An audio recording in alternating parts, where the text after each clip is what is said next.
Okay, when I first started traveling solo, I had a big secret. Whenever people asked where I was from, I would tell them I was a Canadian, specifically from Windsor, Canada. I'd been there before and I knew it was right across the bridge from Detroit, and in my mind, it felt like the safest place I could claim as an American trying to be Canadian. Because back then, I genuinely believed that people did not like Americans. I felt like telling people I was Canadian would make things easier for myself and honestly safer. But the more I traveled, the more I realized I had gotten it wrong. People weren't judging me in that way, and they seemed more curious about us than anything. Yes, people would make fun sometimes saying that Americans are so loud or that we'll talk to just about anybody, but some of my favorite conversations have started just from me admitting that I'm from America. They wanted to know what life was really like in the States, and I wanted to know about their real lives too. And so somewhere along the way, I stopped pretending to be Canadian.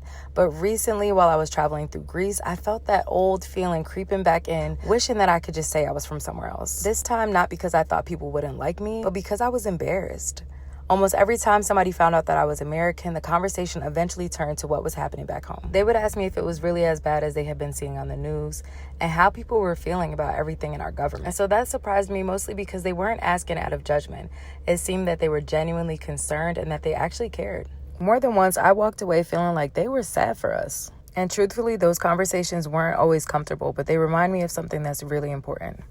Travel isn't always just about seeing new places. It's also about connecting with people and realizing that people on the other side of the world are often going through struggles too and wondering about the same things that we are, about their future and their families and just trying to make sense of the world around us. The older I get, the more I travel and the less interested I become in pretending that we're so different.